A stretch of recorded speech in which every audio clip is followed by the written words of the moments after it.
Good morning everyone. In today's video, we are going to study about properties of integer and simplification of integers using BODMAS rule.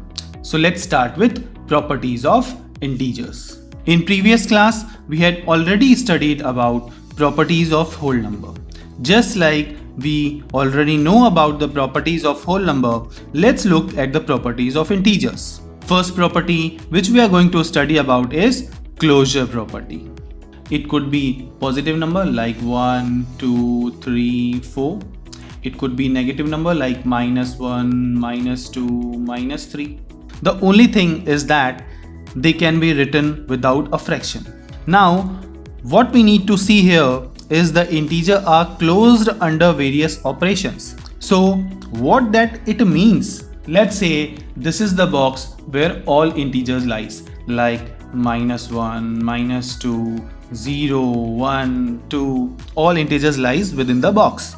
When you perform operations like addition, subtraction, multiplication, division on number within the box, that is integer, what will be the output?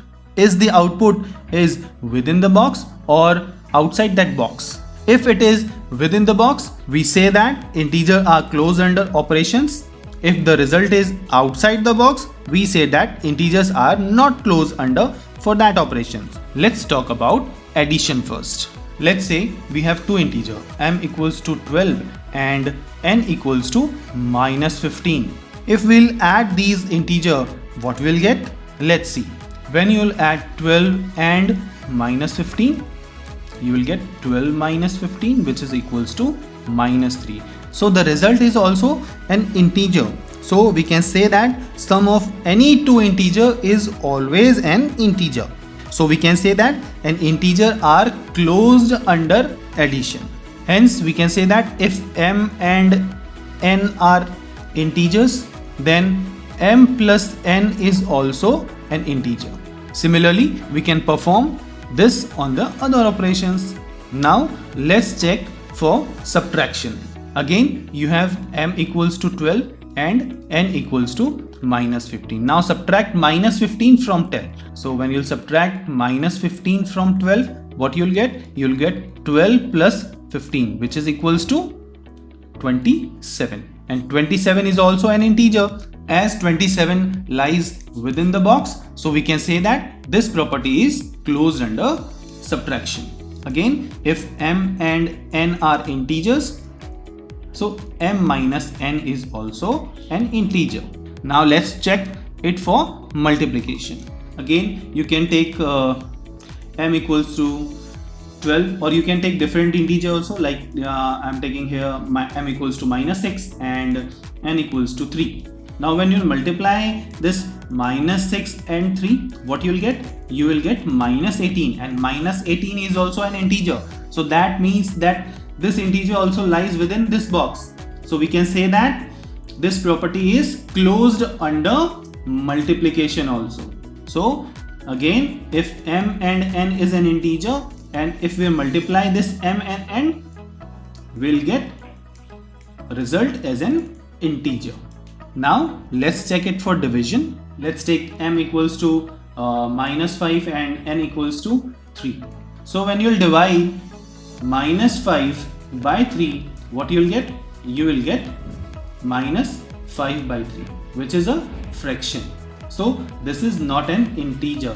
So we can say that if you'll take m and n as an integer, and when you'll divide that m by n, so the result is not an integer.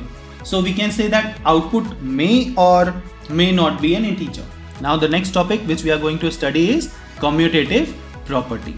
As we had performed closure property on every mathematical operation, similarly we'll perform all mathematical operation on commutative property too. Let's start with addition. Let's say we have two integer, m equals to 10 and n equals to -8. Now if we add two integer 10 and -8 and simply change the order of two integer, and if the value not change, we can say that this property is closed under addition. Now let's check by solving these values. So when you'll add this 10 plus -8, what you'll get? The result is 10 minus 8, which is equals to 2. And now simply change the order. That is minus 8 plus 10. What you'll get? You'll get minus 8 plus 10, which is equals to 2. So when you are adding m plus n and you are changing the order of these integers, that is n plus m, it should be equal. And if it is equal, then we'll say that this property is closed under addition. Now let's check for subtraction. Again, you have m equals to 10 and n equals to minus 8. Now you will subtract 10 and minus 8. What you will get? You will get 10 plus 8, which is equals to 18. Now change the order.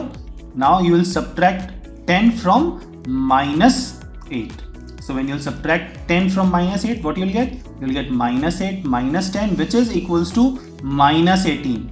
Here the results are different. So we can say that this property is not closed under subtraction. Here if you will subtract n from m and you will reverse the order, that is n minus m, it is not equal. So we can say that this property is not closed under subtraction. Now let's check for multiplication. Again, m equals to 10 and n equals to minus 8. You can change the value of this m and n. So when you will multiply this m and n, what you will get? You will get 10 multiplied by minus 8, which is equals to minus 18. Again, now change the order. So when you will multiply n and m, what you will get? You will get minus 8 multiplied by 10, which is equals to minus 80. So the result is same in both conditions. That is, when you are multiplying m by n and when you are multiplying n by m, the results are equal. So we can say that this property is closed under multiplication. Now let's check it for division. Again, you have m equals to 10 and n equals to minus 8. Now if you will divide m by n, what you will get? You will get 10 divided by minus 8, which is equals to minus 1.25. Now again reverse the order, that is n divided by m. What you will get? Minus 8 divided by 10, which is equals to minus 0.8. As the results are different, so we can say that division is not closed under this property. So in commutative property, we can say that addition and multiplication is closed under this property.